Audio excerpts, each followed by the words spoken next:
Inspiratif hidup. Jangan jadikan kegagalan kemarin sebagai penghambat hari ini. Semangat untuk membuat hari esok lebih baik melalui hari ini.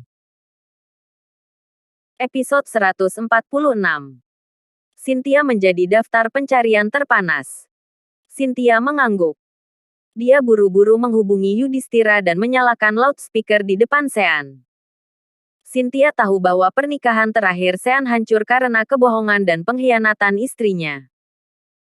Umumnya, pria yang mengalami penderitaan seperti ini akan semakin mudah meragukan pasangannya di masa depan. Cynthia menyalakan loudspeaker juga agar Sean tahu bahwa dia tidak punya rahasia. Dia bisa menelepon di depan Sean dan tidak akan pernah berbohong padanya. Sean bisa melihat maksud tindakan Cynthia. Dalam hati, Sean semakin menghargai kejujuran pacarnya ini. Halo, Yudhistira. Ada apa menelepon sepagi ini? Tanya Cynthia pada ponselnya yang sudah di loudspeaker. Astaga. Sesuatu terjadi. Sesuatu terjadi. Presdir Cynthia. Yudhistira terdengar sangat cemas di telepon. Cynthia saling memandang dengan Sean dan bertanya, apa yang terjadi?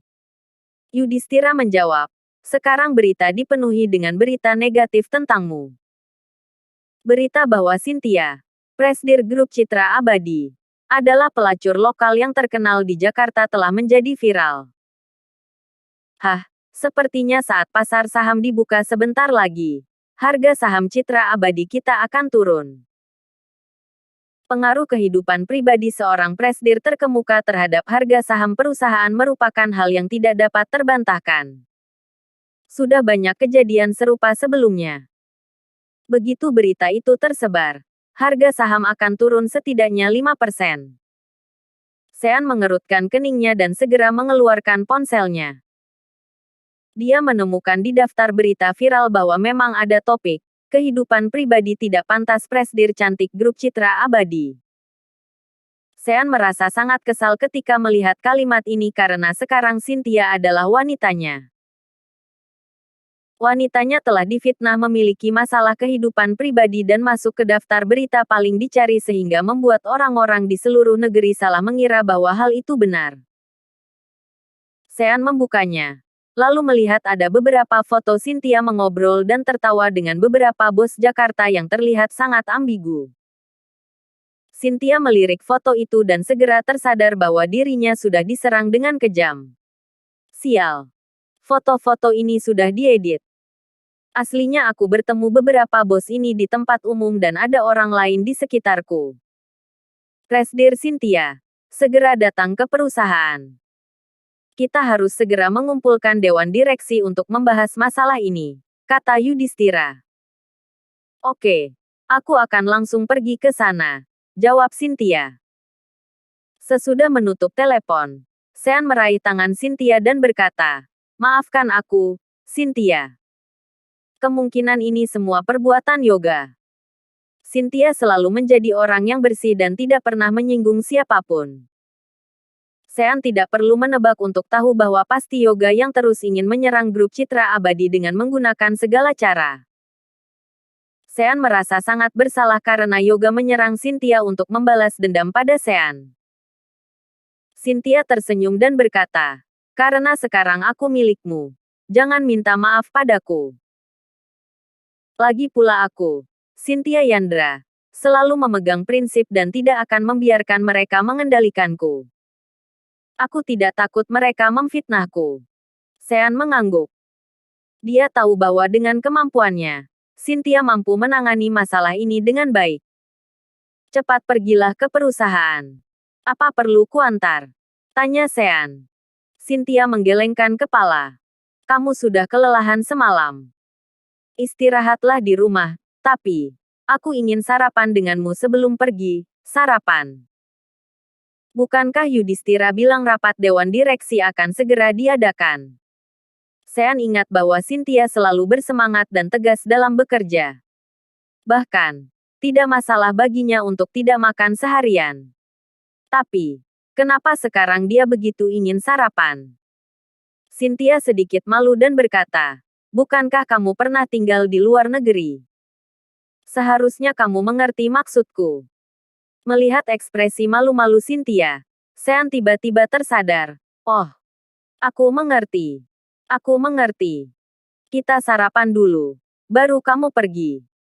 Ini melibatkan tradisi yang berbeda antara dalam dan luar negeri. Di sini, pasangan yang saling jatuh cinta akan berpacaran untuk waktu yang lama, baru tidur bersama. Sesudah berpacaran sangat lama, makan bersama berkali-kali, menonton bioskop berkali-kali, baru mereka akan tidur bersama. Di luar negeri justru sebaliknya. Begitu suka, mereka akan tidur bersama terlebih dahulu. Sesudah itu, entah mereka akan berpacaran atau tidak, itu urusan lain lagi. Begitu mereka memutuskan untuk benar-benar menganggap satu sama lain sebagai pacar, keduanya akan sarapan bersama. Itu menandakan bahwa mereka benar-benar sudah bersama. Sarapan ini sangat penting bagi Sean dan Cynthia. Jika mereka makan bersama, itu akan membuat Cynthia merasa lebih tenang. Jika mereka tidak makan, Cynthia mungkin merasa bahwa tadi malam mereka berdua hanya menjalani cinta satu malam. Sean sangat serius ingin menjadikan Cynthia pacarnya dan bukan untuk bersenang-senang. Jadi dia bersedia menemani Cynthia sarapan bersama. "Aku akan memasak untukmu. Selama 3 tahun terakhir, aku sudah menjadi bapak rumah tangga," kata Sean sambil tersenyum. Begitu Sean tiba di dapur, tiba-tiba Cynthia membalapnya dan mencegat di depannya sambil berkata, "Aku bukan tuan putri kecil seperti Gianna. Aku tidak perlu kamu manjakan dan kamu tidak perlu memasak untukku. Biar aku saja yang memasak sarapan ini." Cynthia membuat burrito daging sapi, kentang goreng tomat, dan 2 gelas susu. "Aku sedang terburu-buru hari ini. Jadi aku memasak sesuatu yang biasa saja. Bertahanlah dan makan saja. Besok aku akan memasak hidangan yang lebih bergizi." Cynthia menyelesaikan sarapannya dan mencuci piring, lalu memakai riasan tipis dan tersenyum manis pada Sean. Sean merasa saat ini dia akan mati bahagia. Dia memiliki pacar secantik Dewi yang bahkan memasakkan sarapan untuknya. Padahal, Cynthia adalah presidir perusahaan terkemuka. Jika dibandingkan dengan Gianna, jaraknya benar-benar ribuan kilometer. Cynthia hanya makan beberapa suap sebagai lambang penentuan hubungannya dengan Sean, lalu bangkit dari tempat duduknya dan hendak pergi. "Aku akan memberimu kuncinya dan mengirim kata sandinya nanti. Kamu bisa memindahkan barang-barangmu ke sini dan tinggal bersamaku," kata Cynthia sambil menyerahkan kunci rumahnya ini pada Sean. Sean merasa bahwa dirinya benar-benar lelaki parasit. Dulu dia tinggal di rumah Gianna. Sekarang, lagi-lagi dia akan tinggal di rumah Cynthia. Oke. Sean mengambil kunci, lalu tiba-tiba teringat sesuatu dan mengingatkan, "Itu. Jangan lupa beli obat kontrasepsi."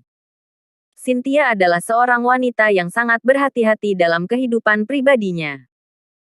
Tidak ada barang-barang yang tidak-tidak di rumahnya. Jadi dia hanya bisa meminumnya sesudah itu. Cynthia teringat apa yang terjadi tadi malam. Sambil tersenyum bahagia, dia menjawab, "Iya. Sampai jumpa." Cynthia berinisiatif mencium Sean, kemudian pergi dengan gembira. Begitu dia turun dan masuk ke porsenya, hatinya diliputi kebahagiaan. 7 tahun kemudian, akhirnya aku berhasil keluar. Aku, Cynthia Yandra, akhirnya jatuh cinta. Aku punya pacar. Cynthia merasa sangat senang bisa bersatu dengan Sean. Meskipun telah dikeluarkan dari keluarga besarnya, Sean sendiri memiliki penampilan, bakat, kemampuan fisik, pengetahuan, selera, cara berbicara, dan karakter kelas atas. Tentu saja Sean juga pasti layak untuk Cynthia. Cynthia menyalakan mobil dan menyalakan radio. Saluran radio yang sering didengarnya sedang memutar lagu berbahasa Inggris berjudul Sometimes.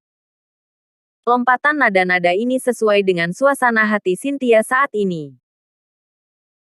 Wanita yang saat ini berada di daftar pencarian terpanas di internet dan sudah dimaki banyak orang sebagai pelacur dan rubah, sekarang sedang mengemudi dengan gembira dan tidak menganggap serius masalah ini sama sekali.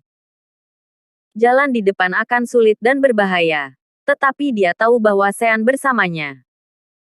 Terima kasih sudah mengikuti channel Wan dan Putra Orsia. Jangan lupa subscribe, like, and share. Tunggu episode selanjutnya. Salam silaturahim.